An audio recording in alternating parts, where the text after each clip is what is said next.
महर्षि जी, आप कह रहे हैं कि जब भजन में हम लगते हैं तो मन में आता है कि मेरे घर की, इस बंदे की बीमारी ठीक हो जाए, मेरे बिजनेस नुकसान कम हो जाए, बच्चों का एग्जाम ठीक से हो जाए, तो ऐसी भावनाएं आती हैं। तो ये कामना कोई बात नहीं, कोई बात नहीं, आने दीजिए। हम किससे कहेंगे?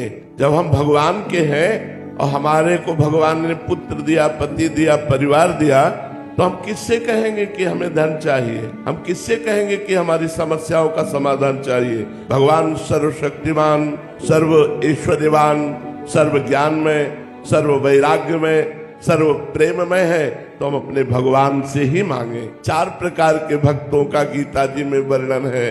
अर्थार्थी अर्थात भगवान से धन चाहने वाला, आर्त अर्थात भगवान से संकट निवृत्ति चाहने वाला, जिज्ञासु अर्थात भगवान को जानने वाला, और ज्ञानी अर्थात भगवान को जान गया है। जो 2 साधन पकड़ लो, सबसे ऊपर निकल जाओगे। आजीवन ब्रह्मचारी और निरंतर भजन। तब ये बात होती कि सब देवता, सब महापुरुष उसका इंतजार करते हैं। कबीरदास जी कह रहे, चदरिया झीली रे झीली, जैसी की तैसी रख दीली, चदरिया झीली रे झीली। जैसी हमें दी थी वैसे ही वापस कर दिया, प्रयोग नहीं किया, गंदा नहीं किया। तब महापुरुष होता है, तब उसका सब देवता और अभिनंदन करते हैं। अब यहाँ को भोग विलास करे, 2-4 माला घुमा लो, कहते देवता हमें नमस्कार तो ऐसे खिलवाड़ थोड़ी, देवता तपस्या करके देवता बने, वैसे थोड़ी बने।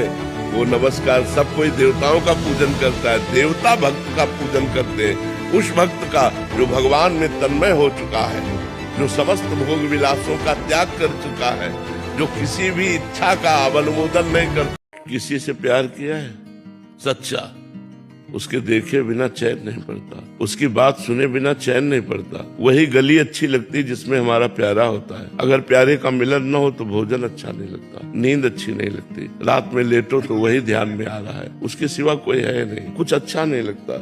अपना श्रृंगार भी अच्छा नहीं लगता, दोस्त भी अच्छे नहीं लगते, कुछ अच्छा नहीं लगता। बस एक बार उस गली से कोई गुजर जाए और वो मुझे बताए कि मैंने उसे देखा है, मैंने उसे देखा है। कोई आके बता दे कि वो मेरे विषय में बात कर रहा था, वो मेरी चर्चा, वो मुझे जानता है, मैं इतना प्यार करता हूँ, वो मुझे भी जानता है। पर उसकी बात, उसकी चितवन, उसकी मुस्कान, उसी का देखना, उसी का सुनना, उसी का बोलना। आशिक शब्द का प्रयोग किया गया है। हरि आशिक, आशिक जो होता है ना, आशिकी एक बड़ी गजब की चीज होती है, संपूर्ण संसार से राग छुटवा कर एक में प्रकट कर देती है। आशिकी जब प्रबल हो जाती है तब जीना मुश्किल हो जाता है। पर जी, कुछ लोग हमें खुश देखकर कुछ ऐसा बोल देते हैं ताकि अगर हम आगे बढ़ना चाहें तो रुक जाएं। कुछ लोगों से मतलब क्यों रखें? तुम्हारा दिमाग है, तुम क्या बोल रहे हो, हमसे क्या लेना देना है? हम अगर लोगों को देखकर जिएंगे तो कभी जी ही नहीं सकते, हम जी ही नहीं सकते। अगर 4 लोग आपको अच्छा बोलेंगे तो 4 लोग आपको बुरा भी बोलेंगे। उनकी खोपड़ी है, उनका दिमाग है, वो तुम में बुराई देख रहे हैं। तो हमें चाहिए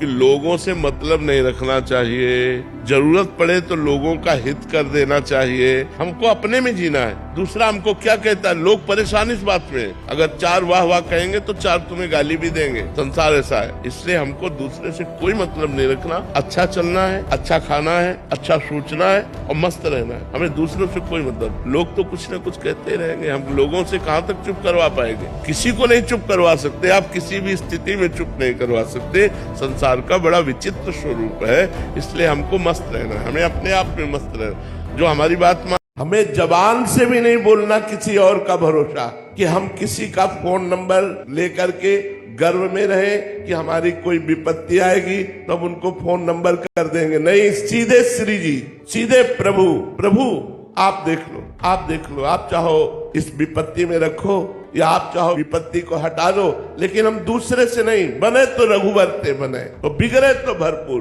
बिगड़े तो आपसे बिगड़े, बने तो आपसे बने। पूरा भरोसा जब होगा भगवान का, तब माया मुक्त जी हो पाता है। इसीलिए हमें चाहिए कि संपूर्ण भरोसा भगवान के चरणों में रखें। वचन से भी किसी से ना कहे कि अब तुम्हारा ही भरोसा है, नहीं, हमें श्री जी का भरोसा है। अगर तुम्हारे द्वारा कार्य बन रहा है तो मेरी श्री जी ने कार्य बनवाया है।